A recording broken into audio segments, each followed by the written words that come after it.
Akampurira Junior District Registration Officer wanyira mu Fort Poto najyangwe hurire genderire kureba ngo abeji batunge ndangamuntu kibakorera kutunga obuhereza butari bumwe na bumwe abine myaka 16 kugaruka higuru tukatandikira mu mashomero kugira ngo abinja abana bineje myaka niyo bari kandi abanda butwabe twatwakozireho mu 2017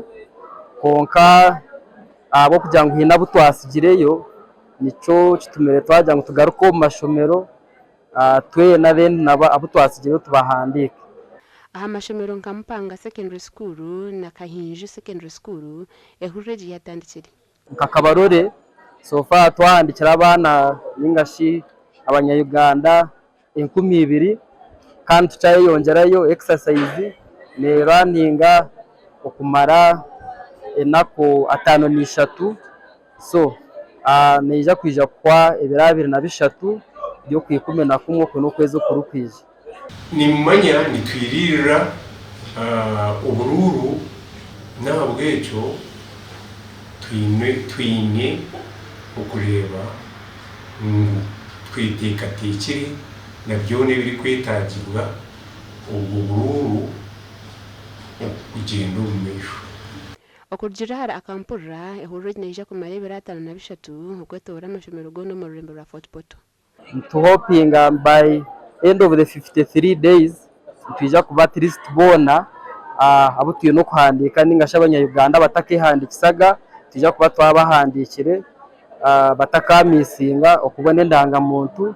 kandi baka exercising na rights zabo nk'abanya-Uganda. Omugandi ehurije mu rukunjiri na yari negendo misho ndakigendera cyo kureba ngo abana batunge ndangamuntu ehurije yatandikire ahari Kinyasano Girls na Rukunjira High School turinda ngo turaze kuka ibibirana na mukaga bazeni batera karungu abanera basimbe ngo atanisano nji ebagize n'amashomeraga coordinating na school administration mobilizing abantu shanga barwinji bakwija gukora ki ba updated kandi ubiro bwinja bazire bagayara kandi sabana babo kandi ubwo mwana yakwa yakuzara kubasa kwetwara za ku registeringa ushanga umuzira mutireho laws strict laws zo kutargamuka kuba kubashanga ishumero kiborobera kwehanditsa abeje butshangire nibehanditsa nbasimba narabo kubasiyaho buhereza. Now I'm able to say that I'm a citizen of Uganda, and come 2026 I'm able to vote. That's being patriotic. Then it comes to me. Gashaka John Nsingwiri na Dani Basibi.